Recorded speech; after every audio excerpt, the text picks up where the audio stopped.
by Arkansas, for Arkansas. This is Inside Arkansas Live. And welcome into the Inside Arkansas Hangout once again at the Leroy Lounge here on Dickson Street. Appreciate everybody hopping in and listening in as we are here just like we are each and every Monday night starting at 6, getting you ready for Monday Night Football. A little, two-game action. A little dual action going on Monday Night Football tonight. Yeah. 2 games to bet on. Yeah. Both on ESPN. I think one of them's ABC, but the ESPN family of networks. Yeah. I don't know why they decided to do that week 3. Normally they do that week 1, and they didn't do it week 1 this year. But week 3, 2 Monday Night Football games. Who's complaining? Yeah. It's like, I guess because the games aren't exactly the most epic games of all time and the epic teams of all time. Maybe just get 2 bad teams and bad games coming together and start to check it out. But either way, we're going to get you geared up. So if you're in the area looking for a great place to come out and to check out Monday Night Football, the Leroy Lounge here on Dickson Street is the place to be. We were out here this past Saturday, so we were hanging out for that, for the Razorback football game, and did our post game from here as well. So plenty of things to come and hang out because we're going to talk a little Sam Pitman action with you all, get some things that we wanted to get into earlier but didn't have a chance to get into that position. So we'll talk about that, and as well let's get to your phone call. So, yes, we will have a phone line that is open, and we will have some fun with that. So if you want to actually call in and hang out with us, if you can't be here in person, might as well be here via the phone lines. You can call in at 478-344-6623. Rumor has it that Bob Holt's going to be here, and the Bob Holt sighting should be happening. So that'll be great. See, he wanted to do a Tigers segment on it the entire time. So it's a good segment to do. Is it Missouri Tigers? Detroit. Oh. They've risen from the dead and into the playoff conversation in the last week. Yeah. So I told him, I was like, well, we'll wait till you get here, Bob, and then we'll make it look like we're actually still streaming, but we're not. We'll turn off the stream, and then you can start talking about your Detroit Tigers. But, so we'll hear from Bob and some of the stuff that they have going on, too. And also, folks, this is a great deal that they have going on, too. That contest we've mentioned before, but they have a Closest to the Pin contest here at the Leroy, where you can enter in daily from 11 a.m. to 3 p.m. Monday through Friday. And you get to play at Paynes Valley, the 19th hole. And this contest is going to end on November 2nd. But a weekly winner, if you come out here, you get a $50 gift card. You get a $100 gift card if you get any sort of hole-in-one. But the coolest thing about it is you can get a Titleist wedge set just by coming out here and entering in for a chance to win by doing the Closest to Pin competition. Again, that'll end on November 2nd. So come on out here and do that. I'm going to do it afterwards, after we're done here with the streaming, and see if anybody can do better than me at Closest to the Pin. Imagine coming in here blitzed at like 10 p.m. on a random Friday and entering that contest and then like getting a call 3 months later like, yo, dude, you won. You won the clubs, the set of clubs. And you're like, oh. Didn't even know you did. Yeah. Don't even remember doing it. But or you had like some sort of glitch. Because, those simulators are really accurate. But just like you hit it off the wall over here and it comes in and hits the screen and ends up being great. Yeah, I'm sure that'll happen at some point in time. But, but it's going to be awesome to see who ends up winning that and to go through it all, too. And come on, again, from 11 a.m. to 3 p.m. Monday through Friday. So just get out here and you can enter in the competition for a chance to get out there and win. So, guys, I know we did Inside Arkansas Live earlier today, but we'll have some comments from Sam Pitman. It looks like the Pac-12 is finally expanding. It's no longer going to be the Pac-2. They're keeping to try. And a little Gonzaga on that side. So that's awesome. Conflicting reports, though. There's like a source-off going on about that. It's crazy. So it's weird that Brett McMurphy, football guy, comes out and says there's an agreement in place for Gonzaga. And then all the basketball guys, like Rothstein right away was like, despite reports to the contrary, there's no finalized deal in place. So what that tells me is it's probably going to happen. It's just not officially official yet. But that's awesome, man. From a basketball standpoint, that immediately makes the league legitimate. But it's also crazy to me that at the same time you see the entire AAC come out and say, we're committed to the AAC.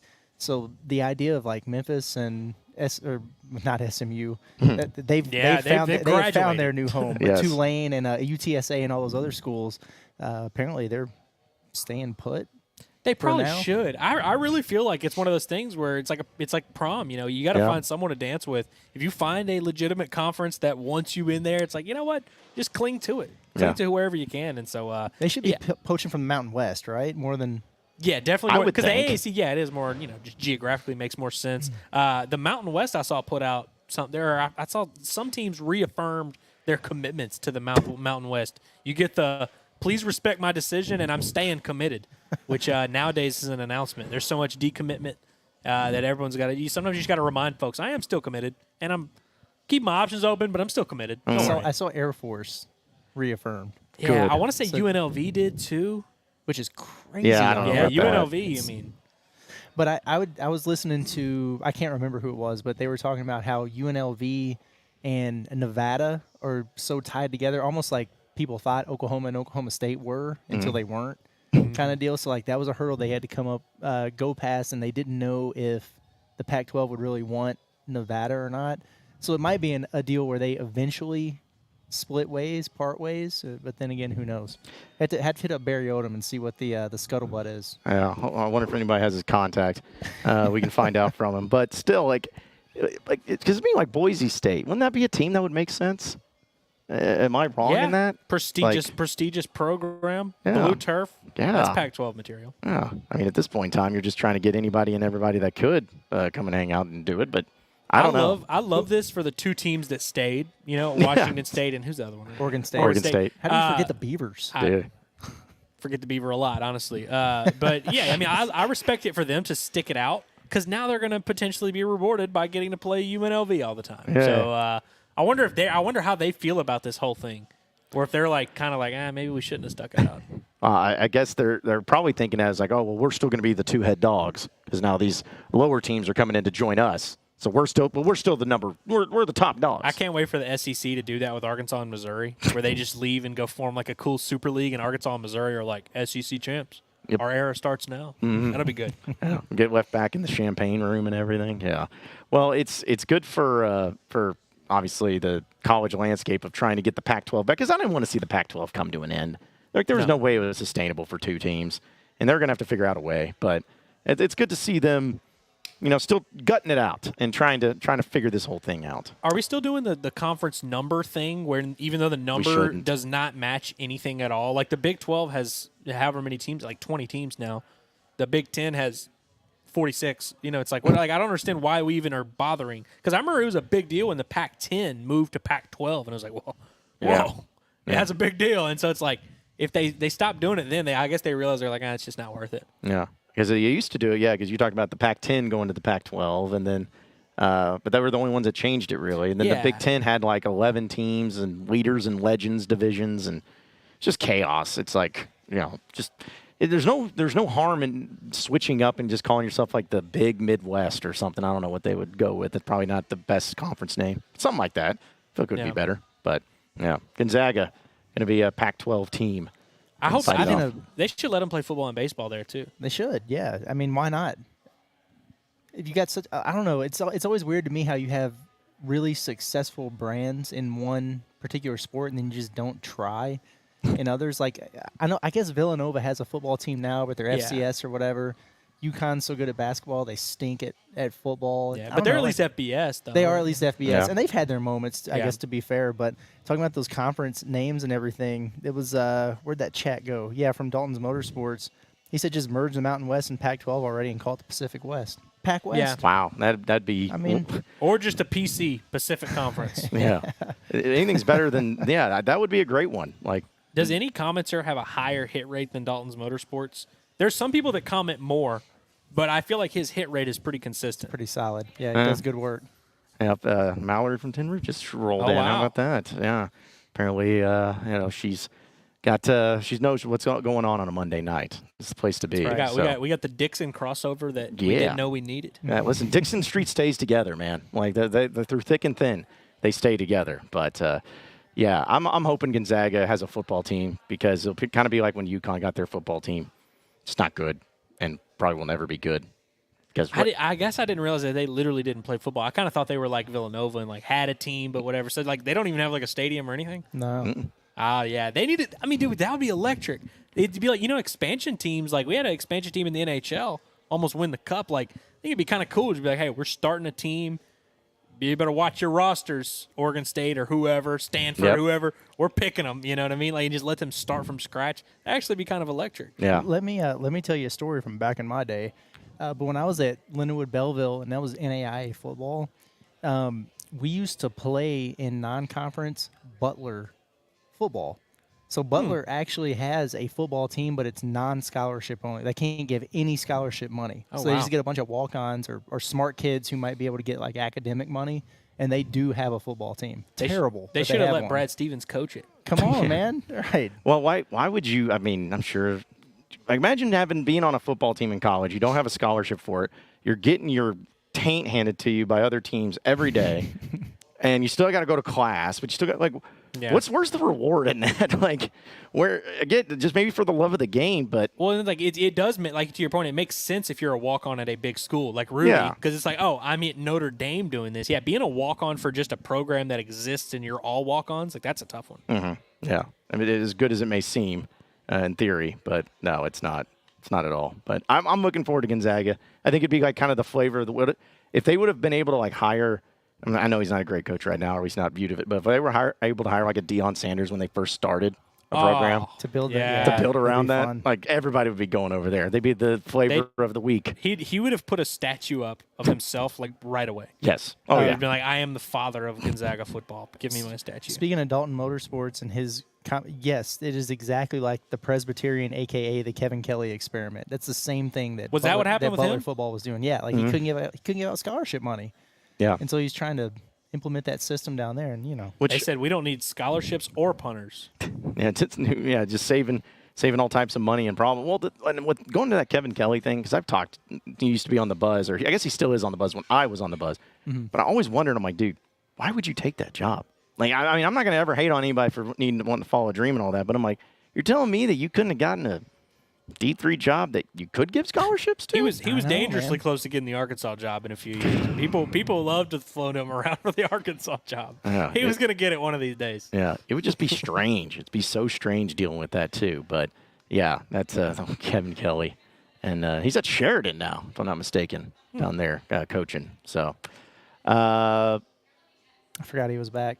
Yeah, yeah, he's back. And shocking enough, Sheridan apparently is not producing the same like high-level caliber athletes that PA was.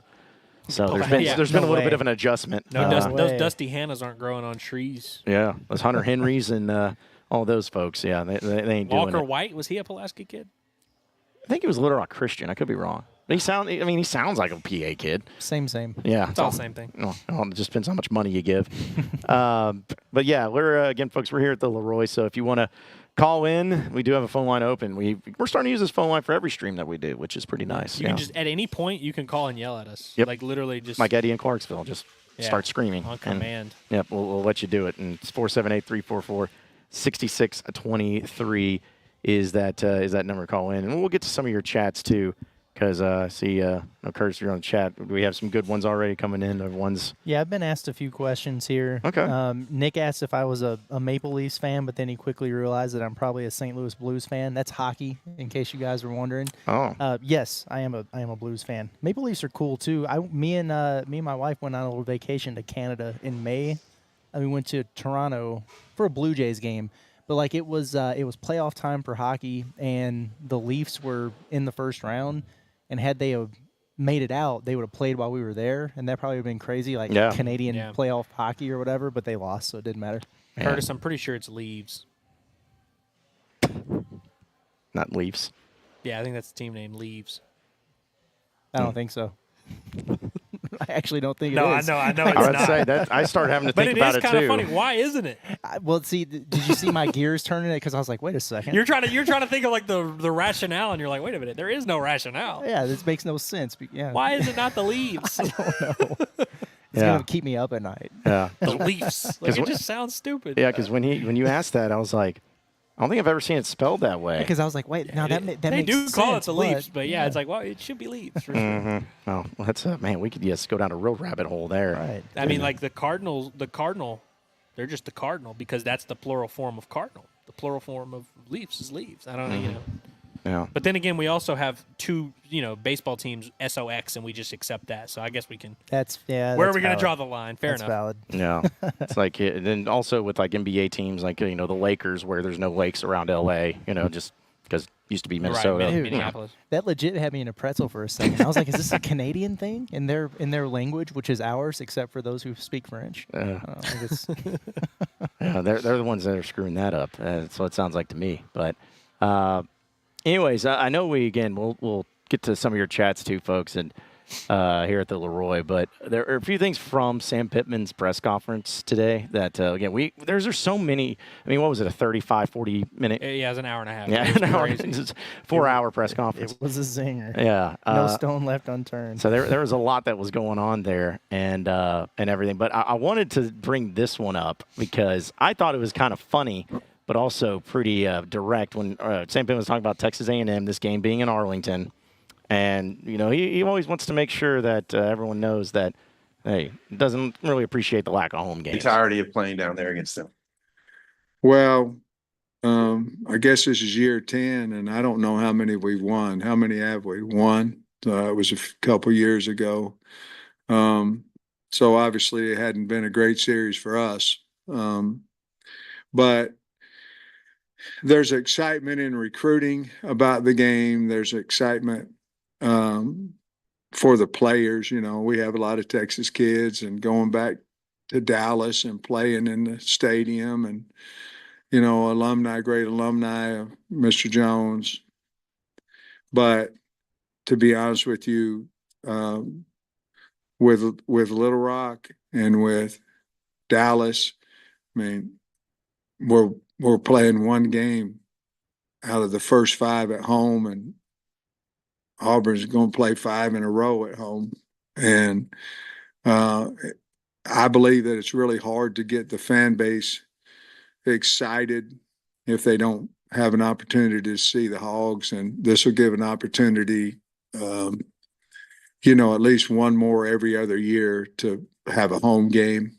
And so as grateful as we are for going to Dallas, it's the last time, obviously, we'd like to win it and bring the trophy back.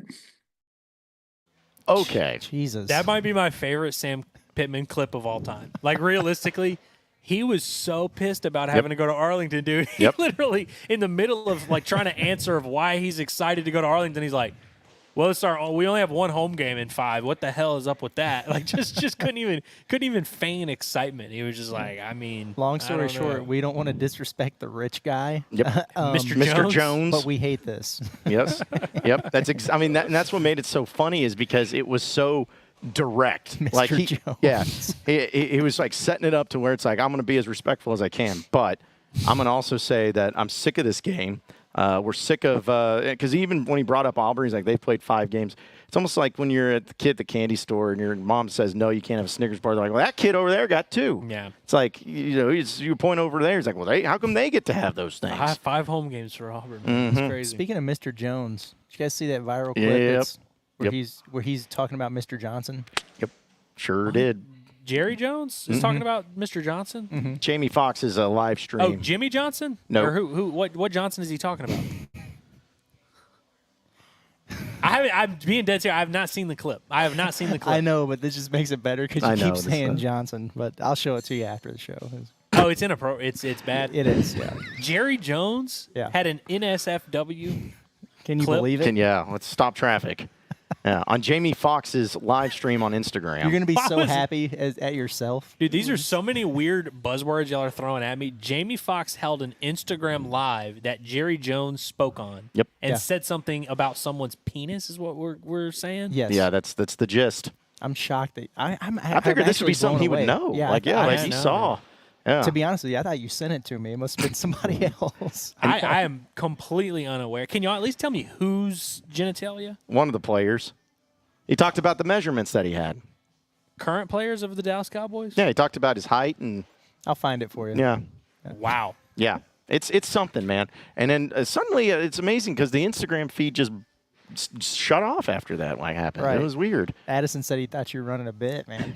I'm being dead serious. I have not seen the clip. I was very unaware of this. Yeah. No, you can tell if Ellis is in on the bit because he's still got a little bit of a smirk going where he knows what he's saying. But no, this is legit. He did not know what it was. But actually, I meant to talk about that today on Inside Arkansas Live, but we were just so pressed against time. But it was really fun. It's worth your watch. We were pressed against time because this press conference went on forever. But I love that Pitman clip. Yeah. Seriously, to bring it back, tie it all together. Come back. I also love that he just started by saying, "Well." Yeah, it gets me every time, man. Curtis was dying laughing 5 seconds into the clip. It was just, and then Mr. Jones. We're excited to go to Dallas. Yeah. Here's the thing: is I get what he's doing, but it almost reminds. It's not to the same level. But kind of like when Muss would always talk about quick turnarounds, it's almost like Pitman, if he has a chance to bring up the fact how they have to play in Little Rock, have to play in Arlington, and they're missing out on home games, he's going to bring it up. He hates it. He as a coach, he hates it. And, I'm sure that there's a lot of reasons why, but I'm sure he's sick of traveling where it's 5 straight weeks you're traveling. And nobody in the SEC has to do that. And so I'm sure he's just, again, I'm happy. I love the money. Mr. Jones is nice. But this sucks. We could be using that money that we're spending on jet fuel for NIL. That's right. For making this program great. That's what we could be doing, but instead we're taking trips all over the damn country to play football when we got a beautiful stadium sitting up there on the hill. I mean, what are we doing here, John? I don't know. Well, hey, listen, it's Jerry World, and it's pretty nice. He also emphasized this will be the last time. Yes, so. he did. Maybe that was the problem in that UAB game. They're used to being on the road. They're used to traveling, going to hotels, being on the bus, being on the planes, whatever, to the point where it felt like a foreign concept to be in Fayetteville. It's like, what the hell is it? I don't even know where my locker room is. What's going on? Yeah. If you ever get to the point to where you're traveling so much, no matter what your job or your lifestyle is, to where your home bed doesn't mean something to you. Yeah. Because, it's I just want to sleep in my own bed. That's what people always say after traveling a long time.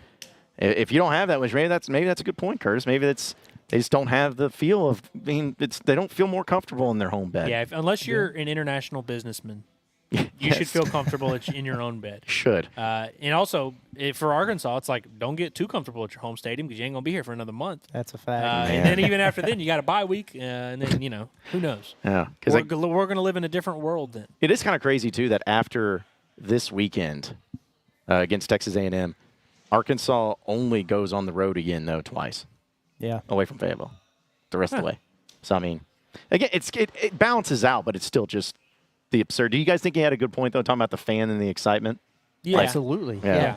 I think he did, too. No doubt, man. Some people in Central Arkansas took that as a insult about those fans in Little Rock. There wasn't but 15,000 of them that even saw the team, so it's there's not even that many of them to be offended, where it's nobody saw the game. Yeah. We all had to watch it on TV, like idiots. Well, I mean, also too, the fan. I wouldn't say most, but there's a lot of fans that go to Little Rock that also go to the Fayetteville games. It's a lot of crossing over there. So yeah. But you're right. It's that element of it. It's I don't blame Sam Pittman, but anyone who takes that so seriously, it's okay, you're just still sensitive about the fact that it's not going to be there anymore. But he also had something which I thought was a funny comment. I know that you love that one, Ellis, but this one was kind of fun too when he was talking about playing Texas A&M and kind of brought up he's still a little salty about that game and COVID down there in College Station. Well, I think every game is unique along with every team. And you look back at my 4 previous years down there and the first one was supposed to be in Arlington and somehow COVID moved it to College Station. I don't understand that one. Still don't, but somehow it was a home game. I need to get off of that, but the other 3 down there, potentially, we could have won at least 2 of those games, and got to find a way to finish the game. I don't think it's a mistake about A&M or playing in Dallas or anything like that. I just think that we got to figure out how to finish and hold on to the ball and just basic things you do in every game. But I do love the atmosphere going into that stadium with half the people from Arkansas and half the people from Texas A&M. It's really, really cool, and it's a great environment to be, and it's a lot of fun. Funner whenever you win, but we'll try to do that this week. One more, Coach, and Ed, that was Dude, Sam Pitman, when he is not, like backed into the corner getting poked with pitchforks, he's funny as hell. Dude, he is. Yeah. The dude is hilarious, man. I just love how he's going on, and you can tell he wants to keep talking about it. He is still pissed off that they had to go down there in College Station, and then he, unlike other coaches, because other coaches would just be like, Saban would use that as a way to go off. Pittman's like, I need to get off this. I need to move on. The sentence, somehow COVID moved the game to College Station, because it didn't make any sense. Or it was like, is COVID less prominent in College Station than in the stadium in Arlington? Like, it's incredible, man. Somehow COVID moved the game. That's somehow Palpatine returned. That yeah, literally that's like, is yes. that. Somehow it just happened, and no one knows why. Because of COVID, because of woke. And I distinctly remember that game where like it was still like, oh, you can only have 30% capacity or whatever, and Texas A&M had like 45, 50,000 people. Like, it was nuts because they didn't count the cadets. I'm not kidding. That's how they got away with it. They're like, oh well, the cadets are all one. It's like, no, they're not. Like, it's a bunch of them that are in there. So right, and then you come to an Arkansas game, that's when they're actually counting people at the door. Yes, it's like, no, 11,000. No, sorry. Yeah. Oh, they man. had that sucker spaced out well. Yes, they did. At Arkansas. Yes, they did. You remember like the fake people, like the cardboard people Yes. they put in Bud Walton and good stuff. stuff. And Yeah, those were good times. No, there weren't actually at all. On the Fox MLB broadcast, they would have like AI fans. Super awkward. They were doing that in the bubble too gosh. for the NBA. It's like, what's going on? Dude, I love the fact that he wanted to rant about something that happened 4 years ago and like has no bearing on anything, but he's still pissed off about it and how somehow COVID made the game go. But I guess that's why, because remember earlier this year when he said, hey, A&M game's at home next year. So it's almost like he's like, I don't know if he knows that for a fact, but it's almost like, nope, you got to talk do it. about is Arkansas A&M scheduling. He's mixed it into like 6 or 7 press conferences just this fall alone. Well, hopefully Mr. Sankey takes care of him. Mr. Jones. Yeah, Mr. Jones. Let's see, we got a phone call. Looks like it's Nick Lee from the from the chat who's actually calling in. So let's give this the old college try. What's going on, Nick? What's going on, guys? What's up, man? I've been waiting for this call for a long time. My first time calling for Inside Arkansas. We ready to talk Scott Fountain talk? Or yeah, I was just about to say, I was like, I bet this is a Scott Fountain thing, right? It's got to be, right? let's talk about Scott Fountain ball, because I got to be honest with you. Scott Fountain's been doing his job. Has he, though? For sure, he looks good. What's the field goal kickers? Andrew, what's the field goal percentage-wise this year, huh? Yeah, it's like 55% or something like that. But listen, he doesn't kick the ball. All he does is what's the real field goal? Hey, but anything that Scott Fountain can literally control, which is the coverage unit and all that, snuffing out an onside kick against UAB, snuffing out a fake punt against Auburn. These are actual plays where you got to be prepared for. Scott Fountain can lead the horse to the water, but he can't force the That was trash. That Auburn field goal, that Auburn fake punt was trash. You know that. Come on, Andrew. It was only trash because Scott Fountain had that shit on lock. Bro. What are you talking about? Some are saying that Scott Fountain is the puppet master of special teams. The way Bobby Petrino is a puppet master of Scott Fountain. Go ahead. Hey, you know what though? Evan Noel though. Scott Fountain is a true recruiting god. Evan Noel coming to Arkansas next year. Mm-hmm. Yeah. Amazing. Amazing. He just hit a 62-yard field goal. It's not bad. In a high school game. This last week. He got a Scooter Harris tweet. Yeah, man. So I have so much mixed feelings about Scott Fountain. The punting has been great this year, to be honest. But man, I have so much bad mojo about Scott Fountain. But I feel like he's such a great recruiter. Not so. My God, dude. Anyway, I sound like a dummy right now. Now, one day you're gonna see the light on Scott Fountain. For me, it was about 6 months ago when I finally It came to me in a dream where I was Yeah. like, you know what, Scott Fountain is the man. And Just open up your heart to the possibility. Yeah. That's That's all we right. ask. he is to this staff what Josh Heupel was to that UCF staff back in the day, where he was secretly the puppet master. Ooh, Interim head coach Scott Fountain is what I'm campaigning for. I don't know if I'm ready for that. No, sir.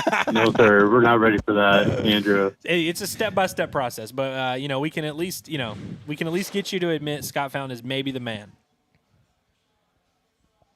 Yeah, I know he's a great recruiter. I've always said that. But, it's just, God dang. Maybe next year will be the year he has another field goal kicker that saves his job. Maybe so. Maybe so. I will be honest with you. I'm not crazy about the field goal situation. Like, I don't understand No, why. it's- And, yeah. I don't know. I mean, maybe they're seeing different stuff in practice, but it just, narratively speaking, didn't make sense that Matthew Shipley, we haven't seen him at all. I just wish we knew the truth about the Matthew Shipley situation. Yeah, I know. wish we I know did. where Scott Fountain likes to eat. I know where he likes to take the lady. I might corner him. I Get think some you answers. should. Be like, Oh, so dude. Shipley just sucks or what? Yeah. Hey, that's a big J journalism. Hey, but we appreciate you calling in, Nick. It's Thanks, good to hear buddy. from you. Yeah, appreciate you, man. Yeah. I was thinking about it, too, because it's like if you think, with Cam Little, I don't know if it was Cam Little. I hate this 5-star kicker thing when they're not actually a 5-star. I don't know how that it's works. Specialist misleading, but things it's are true. very- Yeah, but it's like Eli Stein was like a 12-star snapper whenever he was coming out of high school. yeah, it's like I don't understand how that works. But I mean, here was another thing too that I thought was strange. Maybe y'all can help me out and remember why. Reed Bauer, I felt like was a really good punter. He was pretty solid. He's steady. Like, He was solid. Yeah, and then they went with Fletcher, which is fine, like Max Fletcher, but it felt like there was still some really big Dude, inconsistencies. they so I'm tried like, to they get went Reed back to Bauer out Reed. of there his Yeah. entire career. and I don't Yeah. know why. He was like, I felt like he was a pretty good in punter. 2020, I can't remember the dude they brought in from Michigan. Yeah, the kid from Michigan. What was that kid's name? Dang it! See, I was supposed to say he was from Michigan, and you were supposed to know his name. Yeah. What was that kid's name, dude? Well- But yeah, they brought him in thinking he was going to beat out Reed Bauer. They started him to start the year, realized they needed to go to Reed Bauer, and it happened in 2021 with Fletcher. Or was that 2020? Yeah. No, it was 2022. 2022 is when Fletcher. 2021, Bauer was just a punter, and he was good. Yeah, and he's the one that threw the pass to. Yeah, that's right. to Blake but then in Kern. 2022, they ended up going to Bauer halfway through the year, kind of realized that Fletcher wasn't the guy, and then they used him a little bit down the stretch. But yeah, they were like his entire career. And I mean, he came in as a walk-on guy, but yeah, they were trying to find guys to beat him out, and pretty much none of them did. Dalton says AJ Reed from Duke. No, That was it a different kid. guy. Yeah. It was like not Carmona, not Calcaterra, or like, But it was. it's something very similar. It's something Not like Cal George Caruso. Caratan. Caratan. Oh Yeah. my Caratan, dude, dude. I forgot all George about that dude. Caratan, What's he yeah. up to these days? Not beating out Reed Bauer. That's No. what he's not doing. No. Yeah, that was the thing I just never understood. Where every time I saw Reed Bauer punting, I was like, yeah, this guy's good. And then they were just, we wanted to go with inconsistencies more over here. No. But hey, I will say too about another thing about Scott Fountain.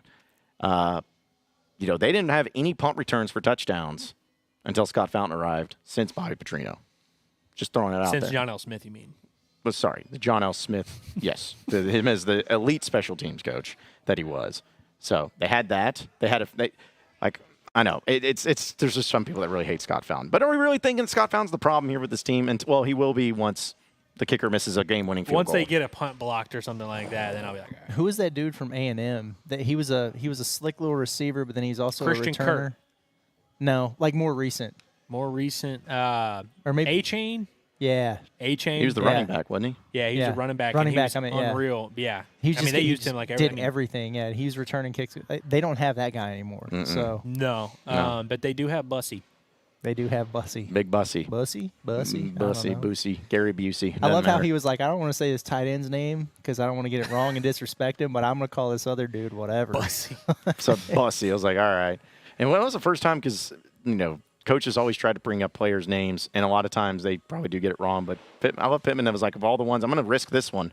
I'm probably going to get it. I don't want to get it wrong. I'm not going to mention this one, but these other ones I'll mention. man. Dude, I remember Didn't when understand that at all. when he used to call Jalen St. John Chop when he had first gotten to campus, and he would be like Yeah. listing off dudes. He'd be like, yeah, those young guys look good. So-and-so, Chop. And we were like, what?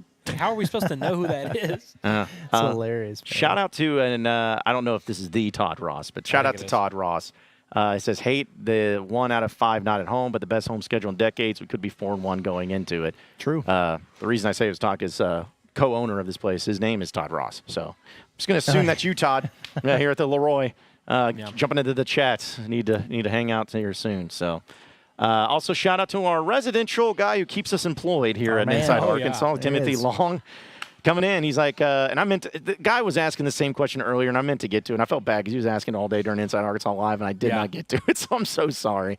And then it's like, we just skipped over him. Today, we just skipped over all of him, but it's like, we'll talk to this guy that pays us money. But Timothy Long says, y'all going to Arlington? Where are y'all doing post game? Also, what's y'all's take on Rashod? Is he mad that he ain't playing? That's the way to do a super chat. Get like 4 questions in there. Timothy gets it, man. Yeah, just like a Bob Holt. Hey, I got a 4-parter here. But yes, so first off, y'all going to Arlington. I'm trying to avoid it, but I have a feeling I'm going to end up going. You're going. I don't want to. You even said you were like, if they beat Auburn, I'll go. Yeah, but I still don't feel good about it. I know. I need like, again, it's like I make fun of Trey Biddy because he does this stuff. I'm going to do the same thing. It's going to be like, it's like Thursday morning. A buddy of mine's going to be like, hey, you going to be down here? Man, I think we may have an extra ticket. I'm going to be like, yeah, I'll go down.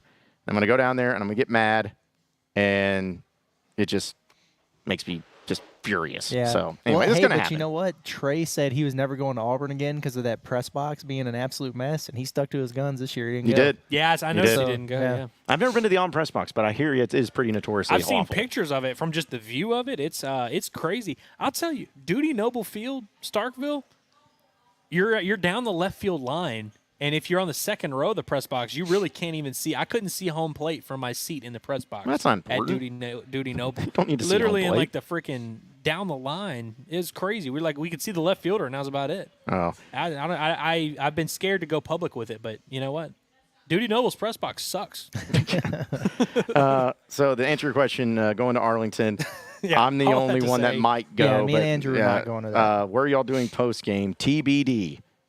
We will keep you updated on that. We're working on some things. Inside and we'll let you know. Arkansas YouTube channel. Yeah, that's where we're doing the YouTube. Yeah, we're doing it there. It probably depends on whether or not John goes to Arlington. It's true. Yeah, that's probably part of it. See, there's my out. I could just be like that. Be like, oh man, I got to stay here for the post game show. You know, I can't be going down there traveling. What's y'all's take on Rashod Dubinion? Of course, he's referring to him being suspended indefinitely. We referred to it a little bit today, but it was like, I want to talk about this actually. Okay. Because I've seen like multiple people, like 4 or 5, suggest that Rashod Dubinion was suspended because of his tweet. Ain't no way. There's no way, No, right? Unless no. they have some rule, like team rule, that's like, don't tweet anything about the opponent, don't taunt the opponent, or something like that. Right. But if that's the case, I don't know. I feel like There's you slap no him way on the wrist. Yeah, you don't suspend him for a game, or if you do, like it was like he's playing anyway. Like you just don't say anything. Like you don't go public because of a tweet. It wasn't like he was asked about Dubinion. He stopped Trey from asking a question. Was like, whoa, yeah. Rashod Dubinion suspended. Yeah. So, Which, by the yeah. way, we felt like had been bubbling for a few weeks because he played. He was healthy enough to play snaps against UAPB, but came in 4th and wasn't playing at all after that, which made me think that this was not an injury thing. Like and Pitman commented on it publicly. Was like, you know, he's got to practice to play, and there was a clear frustration about him not practicing or something at practice, and that had to have just gone to another level. Like something had to have happened further, but so who knows? But I've seen multiple people being like, Sam Pittman's soft for suspending him about this tweet, and I don't think that's what happened. I don't think it's that, and there's probably a lot of team rules, but you know, the question about like, is he mad that he ain't playing? Probably. You know, like, everybody's a competitor and they want to, but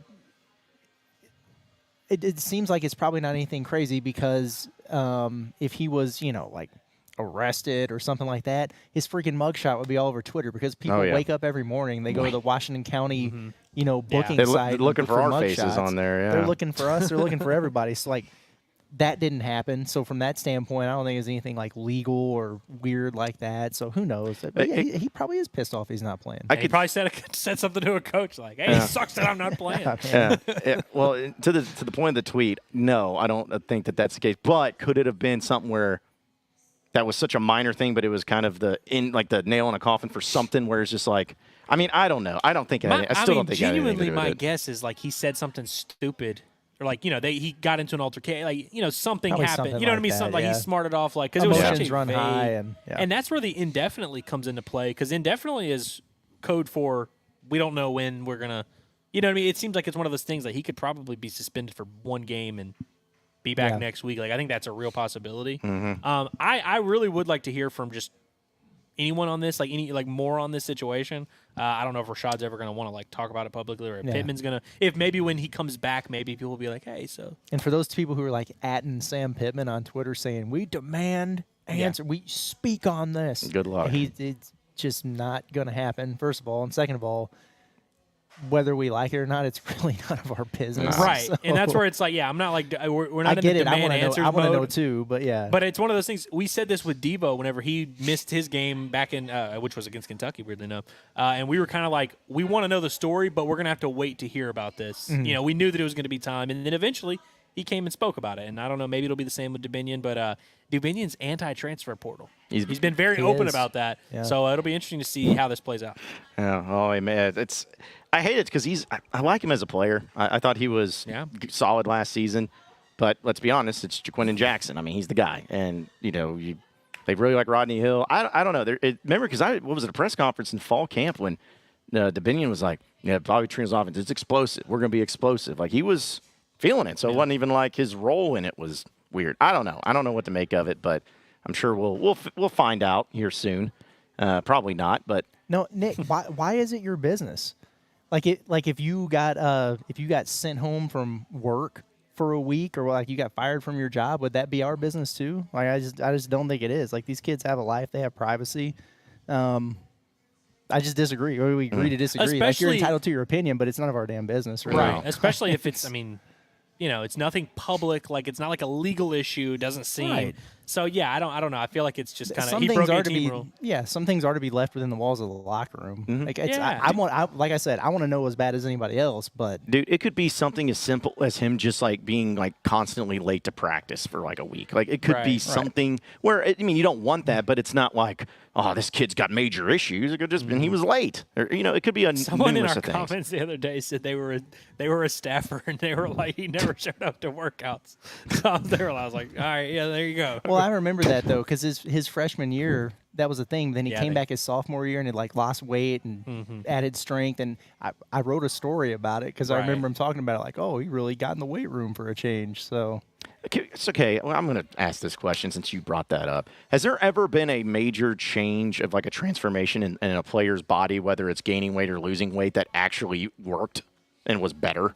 Because I feel like every single time, like when Rocket Sanders gained all that weight, didn't work out. It's never the dramatic 1 year change, but it's the Greg Childs fill out over the course of 3 years. A lot of basketball players, you see that where they come in and they're 6'9", 190, and then by the time they leave, they're like 6'9", 220, and like it's never the big 1 year. Oh, I'm now jacked. It's the like guy that just needs to add a little bit of strength. I feel like linemen, you could go through case by case. I would say all five at some point in their career, like they needed to get bigger, stronger. So I feel like it's really a lot of those. But I agree that it's never like the 1 year turnaround. I'm 50 pounds heavier.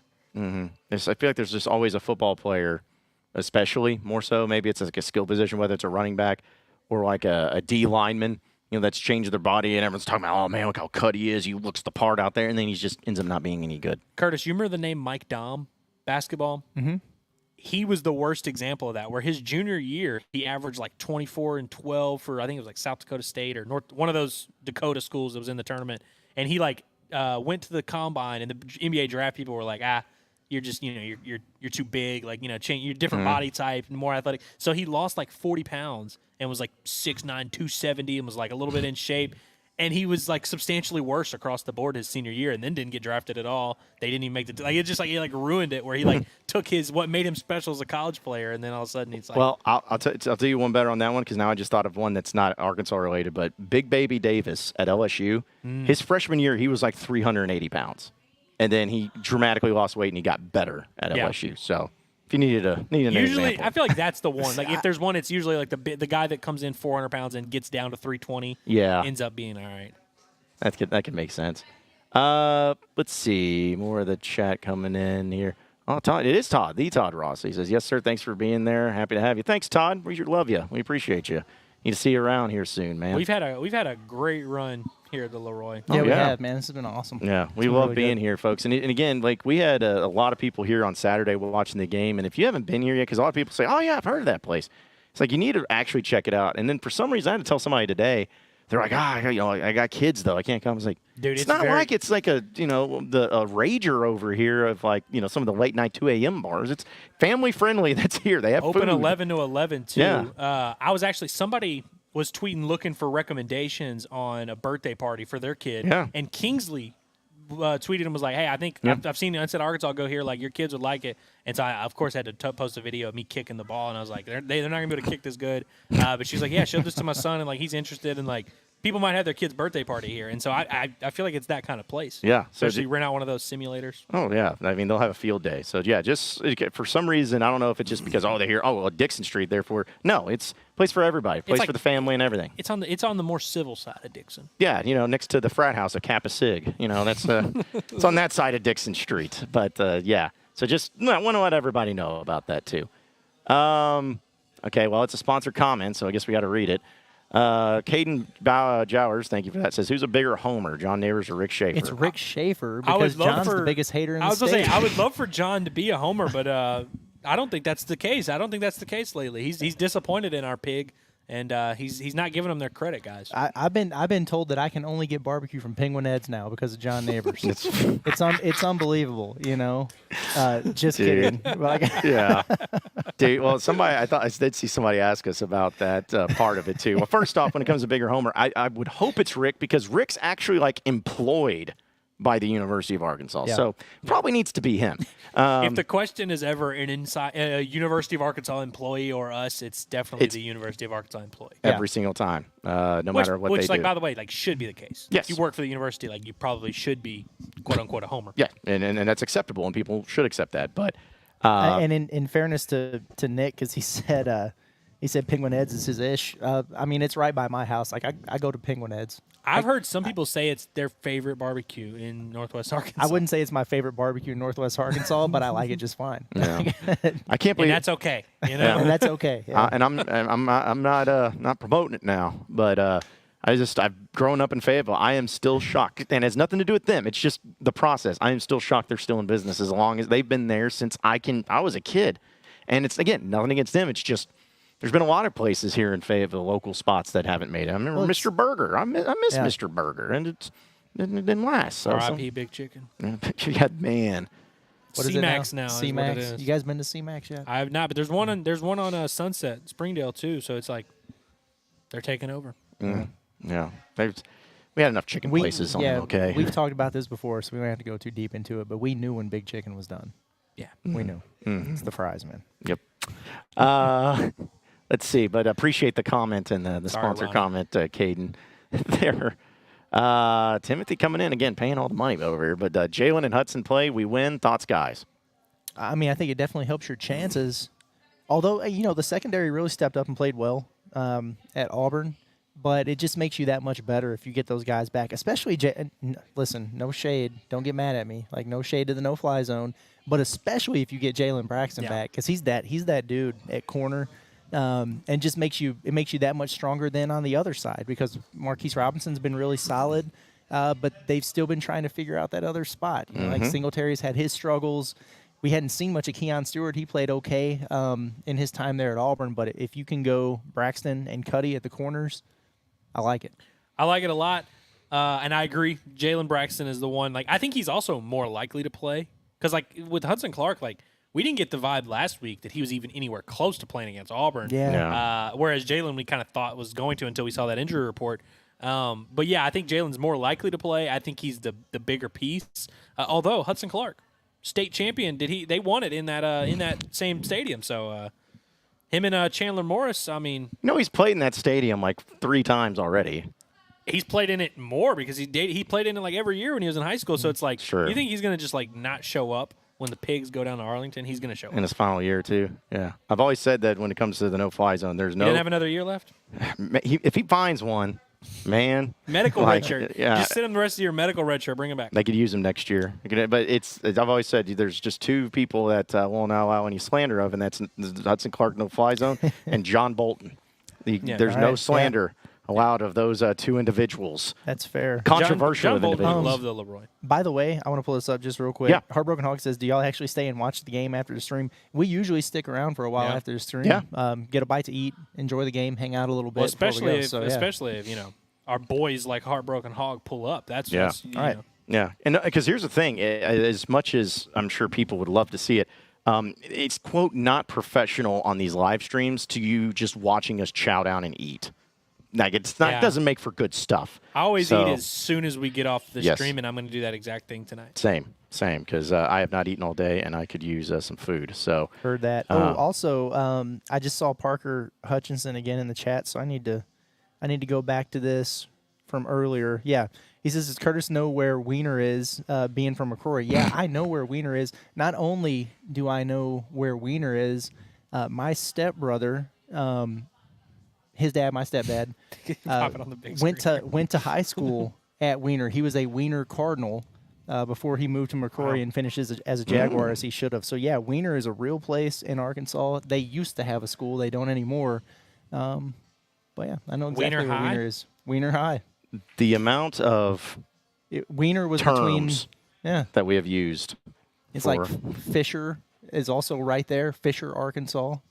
And then Wiener, and you got Waldenburg. Yeah, it's just a nice little stretch, the scenic route from my hometown to Jonesboro when I used to go watch the Indians of Arkansas State play football. Whoa. As a, back as when a this young country lad. was great. That's right. dropping racist terminology over here, Curtis. Wow. Pretty much. Yeah. Wiener and Indian. And then is Bald Knob like North Central Arkansas, right? I think. Maybe. I don't know. I think it's North I guess Central. that kind of makes sense. Yeah, that's where Jason listed- Jennings was from. We've listed a lot of places that I just am never going to stop and spend time. Now, if I took you, speaking of barbecue, if I took you to Bald Knob to the Bulldog, Okay. it's a pretty good barbecue, and amongst other things, Hey, they got very good sweets there too. I think like I would think it'd be awesome. I think it'd be awesome, like kind of like we did, Earl. But like maybe this summer, after Arkansas wins their national championship in college baseball and everything, we do a little like an actual tour day Arkansas, where maybe we go to certain places around the state and find these establishments. Because I've never been to Bald Knob, but we need to figure go out the somewhere like that. geography of the chat a little bit and find Yeah. out where there's a hotbed where it's like, go pull up on them. Yeah, which I'm about to go off on this. I'm sure you guys have noticed too, and I'm just curious. It's fine, but we have a massive amount of people that watch our content every single day from Pittsburgh, Pennsylvania. It's become one of our largest markets. Yeah, if that's And that you, is interesting. Get in the chat. Yes, Yeah, let us know. We appreciate just it. talk for to us. sure. and I love it. Like I said, that's why we do what we do, is because we want to reach everybody, no matter where you live. But it was just fascinating because Pittsburgh has really blown up, and I was like, It's got to be someone that just like is doing work there, right, or something like that. I guess so. But it's cool. But yeah, I'm with you. I just would like to know why that is the case. Dalton says, have you ever visited the Wiener Cutoff Road?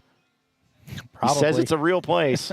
Probably have. I'm afraid to type that in Google and see if it's there, but no, I haven't at least. But like it's such an out of nowhere, like middle of nowhere town, and me and my buddies used to make fun of my stepbrother. He might be listening to this right now, and he can confirm Roman, but he's a little bit younger than I am, and so he was like 14. He's like, oh yeah, bro, I'm always drag racing down the streets of Wiener. And I'm like, what? I mean, I'm pretty sure it's where Fast and the Furious, the next movie is going to be happening. What do you mean? Going down there in Wiener. So Dalton Motorsports says still waiting on that Northeast Arkansas visit. Well, Dalton, get us in touch with some people over there of what would be a cool establishment to do over in Northeast Arkansas. Yeah, just Well, everywhere gladly. you go to dinner forever, just be like, hey, Well, pay the yeah. Inside Arkansas guys to come I in. know Jonesboro really well because my grandparents lived there, so I was there all the time. Still have some family. Like I don't know if we're welcome in Jonesboro. Do they hate us? Oh, like Arkansas fans or Yeah. what? Yeah. Actually, I don't think they would hate us. I don't know. Yeah, Because you do radio spots right over there. that's true. So, Yeah, that's true. maybe we could mend that bridge in case there's Yeah. some haters over there. Be like, We- hey, yeah. I come on the radio Drop it airwaves. next time you're on that show with the dudes in Jonesboro. Just be like, yo, We need to, and we got some sort of collaboration going before that football game next year. Oh, There you yeah. go. That'll be a good Now one. we're talking. Yeah, that'll be good. Just like we're reportedly collaborating with the Kentucky Sports Radio guys for that Kentucky game in Lexington. That's going wait. to be something. Yeah, as long as we can go hang out at their bar. I still can't get over that, but Yeah, I it is did not pretty know that crazy. was a thing. I know. It's pretty cool. It's goals. It's goals of this place. Imagine Yeah. the Inside Arkansas Sports Bar. That I imagine it all the time. yeah. I mean, Yeah. it could happen. It could happen. Let's see. Zach, our guy Zach over here is hanging out with us as always. Appreciates his Zach. Saying he can confirm that they do stay and hang out after their streams. Chat should definitely pull up if you can. Yeah, we appreciate Zach coming in. He's with us Saturday. Yep. I'm glad we got a confirmation of somebody, instead of us just blowing smoke. He's like, no, they actually do. They actually do. We do hang out here, too. So, see, like this guy, Lathan, this is just cool stuff. He's like, I'm a Razorback born and raised, but currently living in the Florida Keys. Oh, Military brought me here. So, Yeah. Anytime I see one that's international, I'm like, oh, that's got to be military, right? oh, I mean, I would think. I mean, I know we may be big in Uzbekistan or whatever, Oh my but God. Like, I mean, I remember when we first launched the website and we were looking at where the clicks were coming from, and it was like Iraq. I was like, really?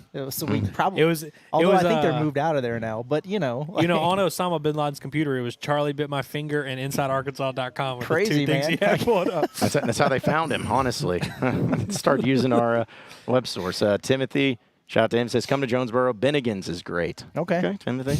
Dude. We'll look into that. When I've been to. I'm trying to think of that little downtown area in Jonesboro. Some of the places. There's like a piano bar that's pretty cool over there. A Skinny J's, which John knows about from Little Rock. I've Yeah. never been to Piano Bar on Dixon. Yeah. I don't know if I have either. Actually, It used to be. It's not cool anymore? It's just, it used to be. Things have changed, Just things change. Just not what it used to be. hey, listen. You're one of the youngest people I know that does the things were better back in the old days bit. And you Yeah. do it about a lot of stuff, and you're not old enough to play that card, I feel like. But see, the thing is I'm getting to that point because, everything changes so rapidly, I feel like, nowadays, more so than they ever have before, just in this time. So it just accelerated my aging, I guess. Like, I wish it was back when Facebook, you had to have a school email address, and it's only for kids. And then it's not. Like, back when this country was great. It didn't happen anymore. So I miss Vine. You guys remember Vine? Oh, I remember Vine. I do See, remember but now Vine. we're getting to the point where we're talking about like 2015, bro. Like, what are you talking about? I know, but it was a long time ago. Things used to be great. Used to be great back then. Thanks, Addison. It says John sounds like he's 45 at times. Yeah, well, That's tough. That's okay. As long as I don't look 45. Better than 42. Yeah, yeah, that is true. That is true. What was it? There was another.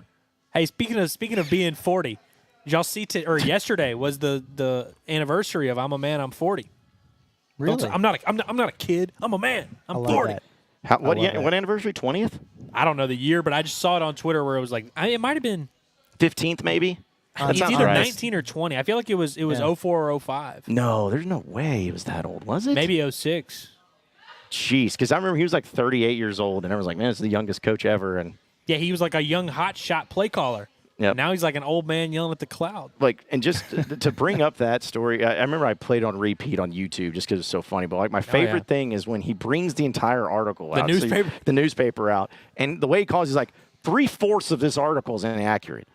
So I was like, I wanted to so what was what made you decide that percentage of 75% of this is crap? Do we remember what it was about? It was about them. It was about some quarterback that he benched. Yeah, and Okay. he had to justify the benching by being like, "Stop yelling at this kid" or whatever. Like I don't know. It just was a very and just his and my favorite thing too of that was when he was giving examples of when your kid comes home crying, and he's like you got kids coming home crying because he didn't get picked up in a pickup basketball forgot game. about that.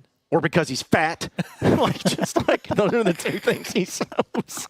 Dude, I completely forgot. I've watched it because I'm the same. When I was a kid, I had it memorized. Yeah. I knew every line of it. Or because he's fat, says he's fat. Or says he's fat. He's just just you talking about sports and all this stuff, and then it's and fat. It's like, okay, well, it's really took over. And I love that he's like, this is why I don't read the newspaper. And then he brings out the garbage. newspaper and he's like, but I was reading the newspaper this morning and I really didn't like this. Could you imagine if that would have happened here? If it was the Democrat Gazette and was Bob Holt? and he was just yelling about Bob doing something like that. Yeah, Bob would have been responding. Bob would have won the exchange. Oh man, Yeah. For sure. Has Bob ever lost an exchange? No. I don't think. I think he's undefeated, so. never lost. So, but yeah, that was, man. I didn't realize it was that long ago, but I guess it is true. Yeah, it's been a minute, man. That ain't true. Like that's good stuff. and who would have guessed he'd still be the freaking coach at Oklahoma State during that time too? Good for him, man. Yeah. Caught a L this weekend though. Sure did. Dalton saying the lounge in Huntington Square is a pretty sweet spot. I guess he's talking about Jonesboro. This is where they had the Razorback Roadshow this year. They'd be a possible spot if y'all came up this way. Okay. I like that. Mm. Somebody said they have connection at Mazzio's. I know exactly what Mazzio's you're talking about, and I loved it, man. Dude, Mazzio's. After Sunday church, Grandma and Grandpa used to take me out there for the buffet. Hit different, man. bet, It was pretty solid. Dude, we used to have a place in Springdale called the Old Feed House. It was like I this can tell you local. right now it was good. It was the local version of Western Sizzling. Like just had nothing but boiled shrimp and rolls. Oh, it was glorious. Miss those days. It's probably why I was fat. Mike Gundy was talking about me and all that. But we also confirmed that on last week's show that you were a heavy set. I was a large individual. way too much going on. Caden says, I wish Inside Arkansas was around during the Chad Morris era. The rants would be crazy, dude. We would have, I think Dickson Street's right over here. We would have just sat in the road and just waited for someone to hit us while we're live streaming if we had to do the Chad Morris era. That would have been wild. I'm actually really glad that I didn't have a public footprint at that point in time. Dude. And also just because we're going to be the era of a lot cooler stuff. I mean, Yeah. we're 3-1 during the Inside Arkansas era. I didn't even really think about that. It's true. It's true, yeah. It's good 75%, 3/4 of That's a a winning good record. kicking percentage, and that's a good winning percentage. Yeah. Remember when we were told that we were the epitome of accepting mediocrity because we Yeah, were because okay we with- accepted Kyle Ramsey going 3 of 4, and the one miss being from 42. Yeah, I printed it out and put it on my fridge. Did you really? Oh, Yeah. cool. Okay, that's cool. Because I'm glad you do that because I do those things too. I print out stuff just to have, just referencing. It's like I'm wasting my ink. But, yeah, I'm glad that you got somebody else does that too. The haters are motivators, you know. That's right. right. We're pretty motivated these days. Okay, I saw this too. Jimbo Fisher Yeah, was at I the. was going to bring that up. Yeah, he was at the touchdown club and said Darren McFadden was the best running back he's ever seen. Love that. I mean, no argument here. It's, I wonder if he's, I still think he's done with coaching. But I don't know. People go I bet he'll do TV soon. Once they want to coach when they get on TV. Yeah. Yeah. Yeah. Well, forget the Nick Saban Alabama rehab service for coaches. The Little Rock Touchdown Club has become the the rehabilitation No doubt for about it. That's coaches. buyout city is what that is. The problem with Jimbo is he talks way too fast to ever be on television. Like Yes. He they does. won't take him because of that. Not Yeah. a good looking man either, so not good for television. Yeah. Just Is he not a looker? No. Okay. I wouldn't say he's the ugliest I coach. don't remember. though. He's not But- ugly, but in that clip I didn't like looking at it. I was at SEC Media Days. Me and Barrett Salee, shout out to Barrett Salee, SEC Football Media Days a couple years ago. So, they have certain days coaches and teams go. The day after A&M already went, me and Barrett Salee, this is like at 1 o'clock in the morning. It's in Nashville, and we're going up in the elevator, go to our rooms, and Jimbo's there with 4 women. And this is the day after his team already went. And he had some weird shoes on. What do you mean? They were I did not expect this story to go dude, that I'm way, telling bro. you, That's crazy. it is the funniest thing. They were it was like shoes with a point, almost looked like something that an elf would wear, like a really pointed shoe, but they weren't boots. I'd never seen anything like it before. It was very strange. It was almost like a slipper, but it came to a point. So I kind of knew it was all over when I saw that because I'm like, I don't know what this is. And what year was this? What football season would this have been? It's 2 summers ago. So, or whatever, it was Nashville. So last football season. 2023? Yeah. Oh, wow. Yeah. It That was was the weirdest thing, man. That was Bobby Petrino's boss at that point in time that you were looking at. The fact that you went through all that and you're like, and he was wearing weird shoes. It's like, Yeah, pointed shoes. That's what, because, Elf shoes, after a bro. long night there in Nashville, there's only certain things that you pay attention to, and apparently I was looking at his Boy shoes. saw Jimbo Fisher in elf shoes escorting women out the door. That is insane. Yep. Man. Yeah. The day after, because usually coaches are trying to get in and out of that SEC Media Day Yeah, they stuff. fly back the same day usually. Yeah. No, not Jimbo. But Nashville's one you got to go Oh, to. look at this, guys. We got Heartbroken Hog who's calling in. All right. Let's get the Okay, yeah. Heartbroken Hog here and all that. What's going on, Heartbroken Hog? What is up, boys? How are y'all doing tonight? We're doing great. Doing great, man. Well, I just wanted to ask y'all, how much of an advantage do you think it's going to be that Bobby Petrino was at A&M last year heading into this game? Probably not as much as it would have been had, like Jimbo and those guys still been there. I mean, it's a I guess entirely different staff now, but a lot of the personnel is the same. And I think that helps. And then I think it becomes a bigger advantage if Connor Wegman's healthy and they say, hey, you know what, he's the guy at quarterback.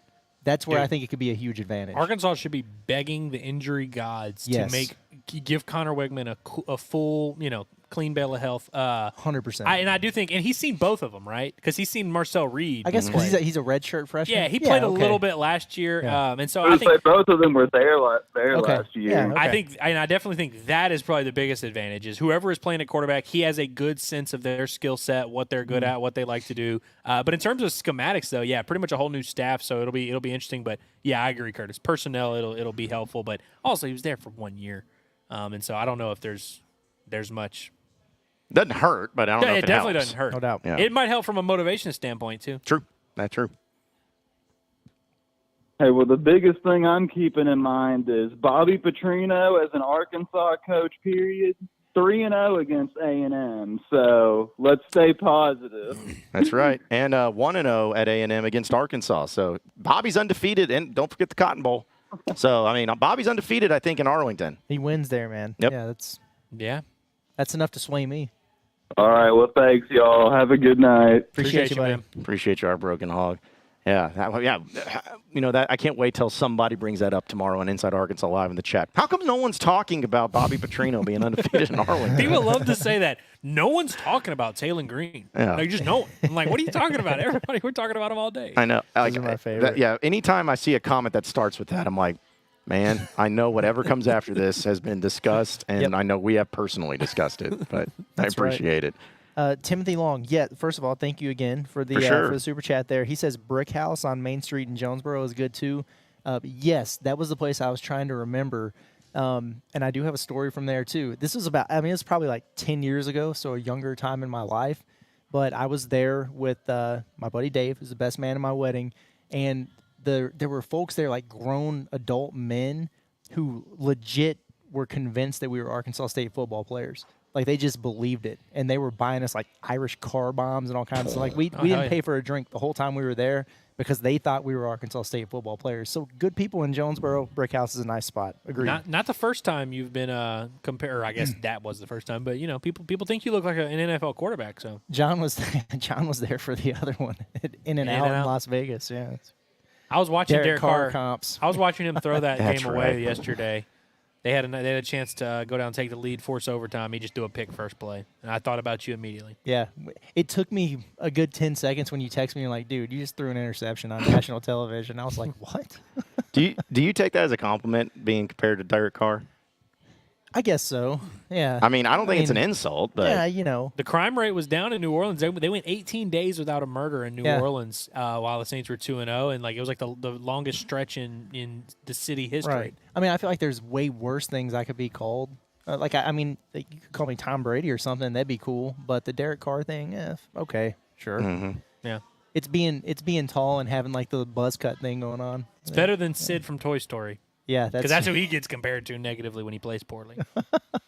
Oh, yeah, I guess I thought it was him, and people said the same thing about Marshall Henderson. I think that they compared him to Sid from Toy Story. Yeah, throwback there. I forgot all about that dude. Yeah. I get Baker Mayfield only when I really want it, if I'm forcing the issue, but that's about it. Baker cost me money yesterday. I'm gonna be honest. Wasn't his best. He let Bo Nix outduel him, which is that's rough. That is wild to do in an NFL game. No, that's. I never would bet on Baker, but Baker is better than what people give him credit for. Do y'all remember that tweet 4 years ago where there was that Auburn fan that was like, "This is it. This could be the year. Bo Nix has all the tools to succeed," or whatever. And it got ratioed so bad after the year sucked. But fans still to this, Oregon fans bring it up and talking about Bo Nix. Yeah. And then he he threw his first touchdown the other day, and they were like, "This could be it.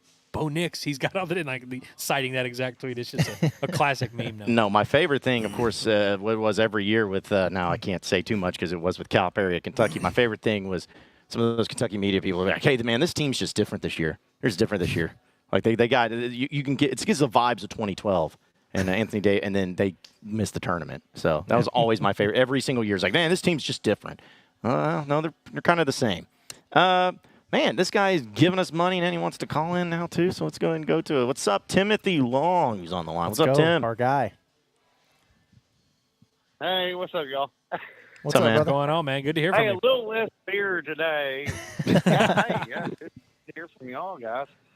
Hey, hey, Curtis, I didn't know you were from that area, man. That's freaking awesome.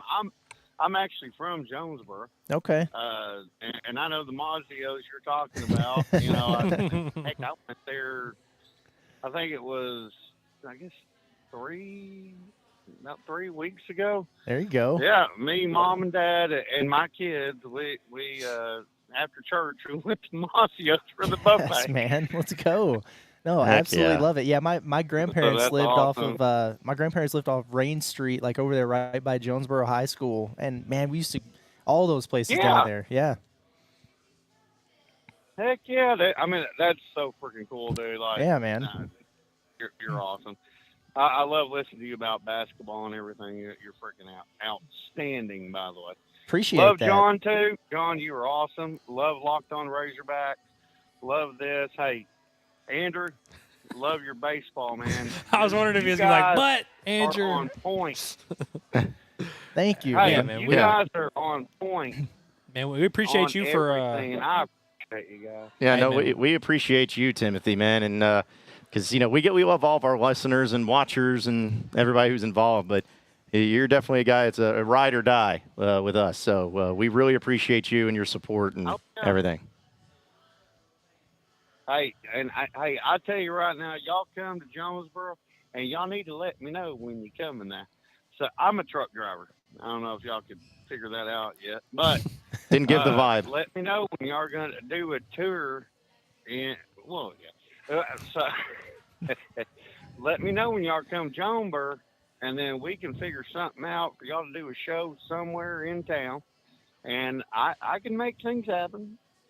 Maybe the Moose Lodge, the VFW.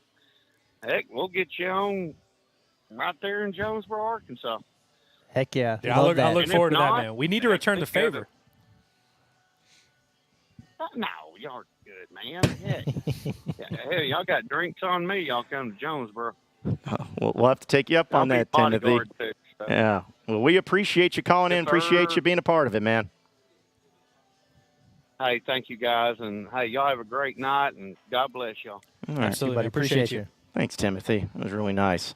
I was actually going to ask him, do you guys know the famous Stone Cold Steve Austin meme that he did, more specifically vodka? What? Whiskey? What? Yeah. That was in Jonesboro, Arkansas. Really? Because if you watch the full clip at the end of that, he goes, because I wasn't just going to drink in Jonesboro, I was going to drink all night long because it was a dry county when he was there. Oh wow. So he was making the jokes. Was this like a house show, like one of those that like this wasn't like Monday Night Raw? I This don't is know. just- I never knew the reference there, but yeah, I have a hard time they- believing they would have filmed like SmackDown in Jonesboro because they do those house shows all the time, which I used to go to back in the day in Alexandria. Those are good times. They definitely had, I think it was a Raw that they've had in Jonesboro. before. Jonesboro? Yeah, Oh. I remember it being a big deal, and I remember not being able to go. But Damn. it was a long time Maybe ago. maybe But- that was it. It Yeah. might have You- been. you that could- is- I mean, timing wise, right? That kind of makes sense. And I think Craighead, well, he's probably listening. Craighead County might still be a dry county. They just have all the liquor licenses now for restaurants and everything like that. Because I feel like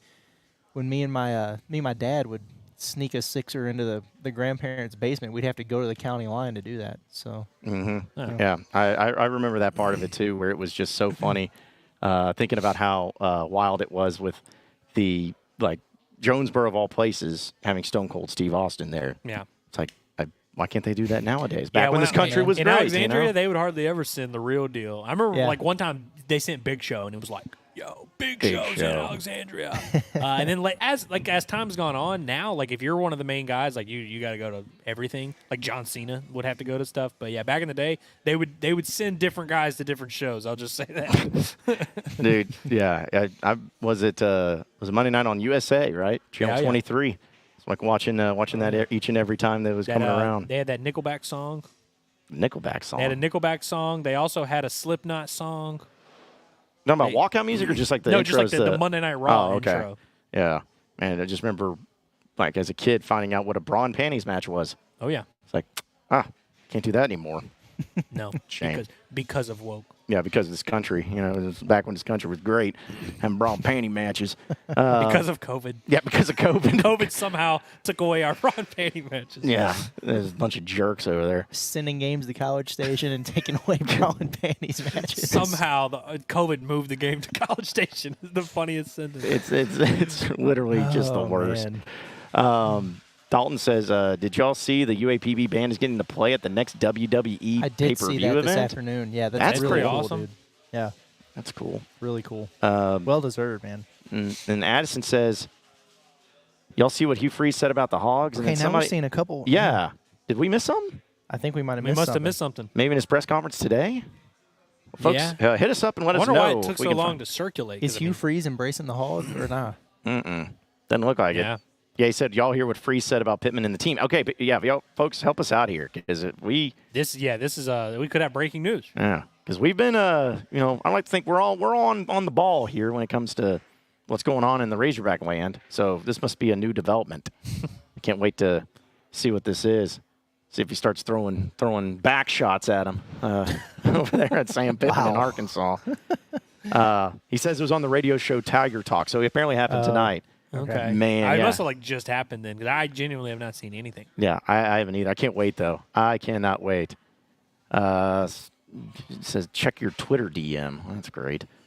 Twitter was going to be my Okay. first. I saw Curtis using the internet to search actual websites. I was like, oh, hell no. I'd never Well, do like a lot of times they'll do Yeah. the everything Hugh Freeze said at Right. Auburn's press. Well, so here- I thought maybe it'd be a quote. Okay, so here's the quote from, this comes from J.G. Tate. So it says, Hugh Freeze on Tiger Talk. I love Sam Pitman, and I hope he wins the rest of his games. But I'm telling you that the hard truth is that we play them 9 more times, we beat them 9 more times. That's what's hard to take. Wow. Yeah. Do not. What a dude! Forget Hugh Freeze, dude. I stood up for that man. I know today. you did. After this crap, Here's what's crazy. If Sam Pittman or anybody like in the Arkansas-Oklahoma State game, if they had said something like that, they would have been more justified, and it still would have been crazy. We're Yeah. like, oh, man, we win that game 9 times out of 10. That game was not – I mean, I know the 5 turnovers. Like, I guess that's the case you want to make, and I'm sure he saw that stupid shot quality thing that said it was like Arkansas had a 6.8 chance of winning. Did y'all see that? Yeah. Like, based on the stats or whatever. I just – watching the game, I did not get the feel that, like, this was like a superior football team that just Not lost at to all. Arkansas. The I did better, not the get better team won, and I said it sitting right here Saturday night in the post game. You put them on a neutral field, and they play 10 times. Yeah. I think Arkansas wins 7-8 of them. Yep. Yeah, I agree. And Like, even it's you just- wouldn't have used 9. Like that's a crazy, Yeah, crazy number to 100%. use.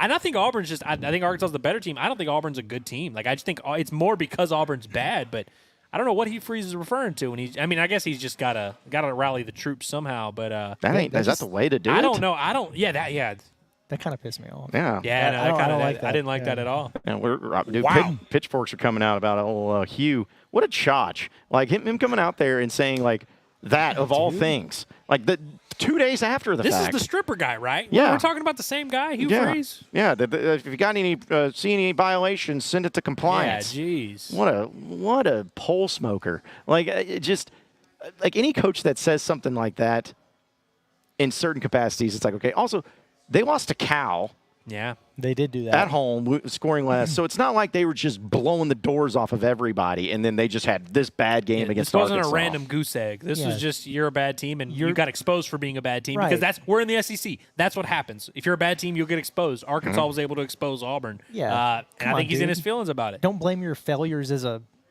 roster builder and quarterback evaluator on Arkansas. Yeah. Come on, dude. Yeah, this dude, the way the direction he's going, he ain't going to be there long.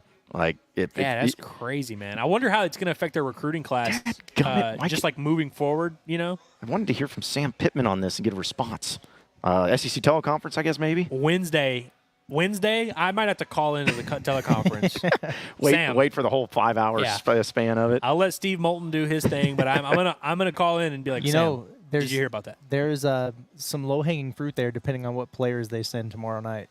Ooh, yeah. Ask a player about that. You get the right guy and ask him that. Please. Like the veterans, the vets, the captains who have been around, you ask them and be like, we're not worried about that. We're on to A&M. But you ask the right guy, and they'll be like, Auburn said what? Oh, dude. Yeah, those boys suck. You'll get the Andrew Armstrong, Jaquin Jackson, them laughing. That'll dude, be I'm about to say, get Jaquin Jackson in there. I feel like he'd be like, all right, let's talk about that's crazy. Was it Jaquin Jackson? Or maybe it was, I can't remember who it was, but somebody was asked, like, hey, did you guys hear what Hank Brown said about dominating you before the game? And they were like, nah, we're not worried about that. We were locked in. Mm-hmm. So whoever it was handled that the right way. You got to get the right person and ask him about Hugh Freeze.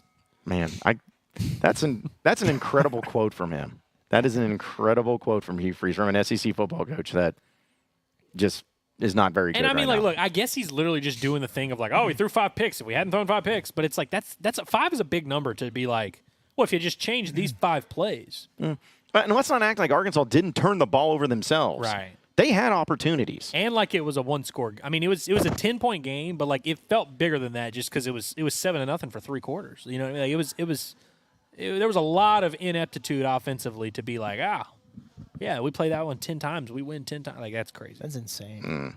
Well, thank you for the chat of that was telling us about great. that. That's fired me up. Yeah. I say now I'm ready to go fight somebody. It's crazy. Gonna go pick a fight. Can we instead of zombie dodgeball in there, can we do Hugh Freeze's face after that? Let's do it. Throw the dodgeball at him. Yeah. Just get on Canva and do some photoshopping. Put it on there. Man. By the way, Curtis, did you see someone in the chat today on the show was like, do Curtis and Andrew own any hog gear? I did see Which, that. like, I know you were wearing hog gear. I couldn't tell if they were trying to question our loyalty to the pig or not, but I did see that. Though, but I mean, look, all you got to do is poke the bear, and then the hog fan comes out a little bit. There, you poke the bear. Mm-hmm. God, man. Mm-hmm. Hey, listen, and I'll give at least Andrew credit in this, where Andrew may not wear the Razorback gear, but with his predictions and his actions and his voice, he definitely you can tell. I pride myself as a man of faith. Yep. And I show in my actions that I love the hog. Yep. Saying that Arkansas is going to win the College World Series this year over there at what was Eskimo Joe's. Yeah. Taylor Green's high. I wasn't on pick, camera then, so that doesn't really count. That's true. It's true. But actually, that should actually give me more justification because I'm over here spouting that agenda, that Dave Van Horn agenda, off air. Yep. Just in my real life. That's why Dave Van Horn likes you so much, because you're the propaganda machine over I'm here. glad you pointed out that the head baseball coach at the University of Arkansas loves me. He does. You mean the U of A doesn't hate us? Well, I know Dave Van Horn doesn't hate me. That's all I can. That's as far as I can go. Hey, the amount of money I flooded into that dadgum place for me just getting by barely in schooling, they should. They help call me that out tuition. Money you flooded in. Yeah, well, that shouldn't be. My tax dollars should be paying for that. But yeah, that was Hugh, buddy. Gosh. That game. Hey, if Sam Pittman's the coach next year, again, Freeze is still there at Auburn. Could have a little bit of spice to it. Yeah, and it'll be in Fayetteville. Mm-hmm. And who do you think you are? I am. Oh man, Addison's like, is Auburn gonna have their third coach in 5 years? That would be crazy, wouldn't it? I still don't think so. Dude, I think he'll make it through this year for sure. Even if he goes like 4-8, you still think he keeps his job? If he keeps his top 5 class. Yeah, no. Well, now that's the big question. Where if they went 4-8, that's what I'm kind of curious because they're clearly not going to they're not going 8-4 or anything like that. No. I think best case scenario they sneak into a bowl game. But even if they do, say they go 5-7, are they really going to keep most of that class together? Yeah, I don't know. That's fascinating because that's when it gets crazy. Where if you go 4-8, 5-7, and you start just getting decommit after decommit, that could be a thing. Well, he was talking about it after the game because somebody asked him about that. Like, how do you show recruits proof of concept and everything like that? And he's just like, well, hopefully they're watching this and they realize they can come in and play right away. Yeah, that's always a good move to play. Yeah, he should say, well, just look at my buyout. They're not firing me this year. I got a few. Man. But apparently, like, that was part of his pitch for the job was that he told everybody in the interviews and everything. He's like, this is going to be a 3-year rebuild. That's really understand bold. The process. It's the more I think about it, it really is bold. Isn't it? And it's bold of the Bible thumping guy who hired strippers to be saying anything about anybody. It's pretty wild that he went out on that big of a limb and was like, no disrespect to Sam Pitman, but I'll whip his ass any day of the week. Like, what are you talking about, bro? You're about to be under 500 through 2 years at Auburn. You're over here throwing shots at a team that just beat you by 10 at home. Like, bro, what are you talking about? Crazy. Do you remember? You got shamed for being a scumbag out of Ole Miss. Ole Miss took a look at him and was like, bro, this guy's a scumbag. We got to get him out of here. Like, that says a lot, man. Do you remember the press conference or it was the recorded video of like Hugh Freeze and then the AD and the president, like just them three at a table, like looking at the camera, and there was no questions, but it was like, hello. We are here to decide. And it was like when the Hugh Freeze stuff was going on, and he's like, I'm going to pass it to Coach Freeze. And then Coach Freeze looks at him and is like, thank you for your leadership. And it was just the most uncomfortable thing. And then he ended up getting fired. But kind of reminded me of like the Office episode where he's like, when Michael's trying to record a video, he's like, there's no way I'm going to resign. It would not be proper. Because that's what it was. It's like he was saying, I'm not resigning. Well, he got fired later on. So, yeah. Man, what a joker. Wildest says, hold wagers if we played Auburn 9 times. Each win, you could take a player of your choice off the other team. I don't know. There's 9 guys. Nah, actually, never mind. You get to about 2, and you're like, all right, we're good. Yeah, probably not that. SCT says, can we get 10 Arkansas-Auburn simulations just to see? I mean, look, that's pretty funny. 2-0 in the last 2 based on the real life and the simulation. I mean, come on. Are we able to do a neutral site for this? Yeah. Oh, you can do that? Okay, I don't know. Wherever. We got to play them in either a bowl game Let's play them at Boise State on the blue turf and see who emerges. Actually, I feel like we should play them in Jonesboro at Arkansas State. Hugh's old stomping grounds, but still in the state of Arkansas. There you go. Was it Centennial Bank Stadium? Is that what it is? Something like that, maybe? Would never be able to That's pull what that. it's. That sounds right. I don't know. I could be completely and totally wrong, but yeah, we could. Yeah, we may make that happen when we have time to do it. Are we able to put this the simulation this week in AT&T Stadium? Yeah. Mm-hmm. You can do that. Cool. Yep. In fact, it's kind of cool what they've done because I did this when I was at Media Days. They make it the Southwest Classic where the logos nice. are on the field as the Southwest Classic. It's always big when you don't, because I mean, back in the day, I remember I used to like go and edit the schedule, and try and put it in AT&T Stadium. Nowadays, they just know. Yep. They get it. That's where those two teams play, but hopefully next year they don't. Yeah. Well, they're not going to. 100% not going to. Oh, that stream is going to be it's going to look cool. It being in AT&T Stadium. That's I forgot That'll about be that. fun. Mm-hmm. Yeah, you just won't have the. I guess they do have the yell leaders in the game. Sadly. Oh yeah, they still got they still got them out there in their outfits. That's stupid. Bunch of stolen valor. And then I guess there's from Timothy Long says Craighead is the wettest dry county in Arkansas. The I would wettest probably dry agree with county that. in Arkansas is pretty funny. Yeah, that's pretty phenomenal. So, is there any other chats that we missed out on, or we're getting close to wrapping up here? Hugh Freeze sounds like Uncle Rico. I guess that's where that came from. Yeah. Because he's saying, yeah, we play. No, he sounds like, actually, no, I was going to say Herb Brooks from Miracle, but he says, if we play him 10 times, they may win 9, but not this game, not tonight. Yeah. Yeah, well, that's not the same thing. Appreciate Michelle being our unofficial chat moderator still, even though she's doing it from various places. Doing it from the office tonight. She didn't come out live. Yeah, she's working hard, earning her paycheck. Sorry, honey, I'll be home late. Mm-hmm. Yep. And Dalton says, I guess when we're talking about the Arkansas State, it's ironic because the stadium is Centennial Bank Stadium, but the arena is First National Bank Arena. That is weird, and they're right beside each other. Mm-hmm.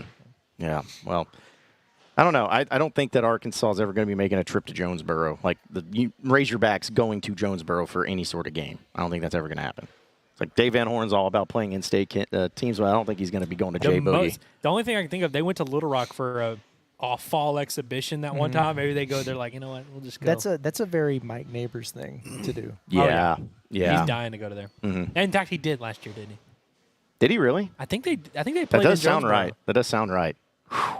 That's crazy. Well, Campbell Hawk says, if y'all talked about Sam Pitman and how he spoke with the guys from Netflix, are we missing a bunch of stuff here? Like, No, what's I happening? vaguely know what he's talking about, but The guys from Netflix?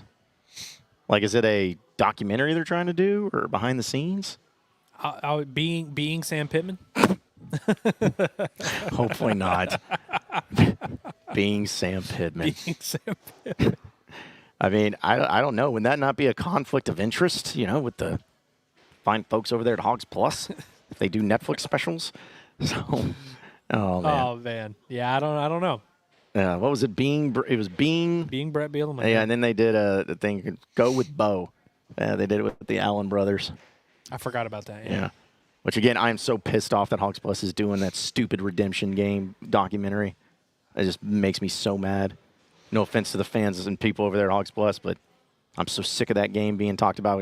Like, there are so many other greater moments. Do one on the 94 national championship team or something. You know? Do it on the Final Four teams. Do it on the, the baseball World Series in 04 with Brady Tubes. Do it on something else. Not that. But anyways. I would watch a Sam Pitman sitcom. Netflix. Oh, Sam I would. Pitman reality TV. Stand up. Like, put it on CMT or something. Like, I'd watch it. Mm-hmm. Yeah, I would love it. And like people would love Jamie. They'd have some hilarious moments. Them in Hot Springs. Him Give it to interacting me. with the dog, Lucy.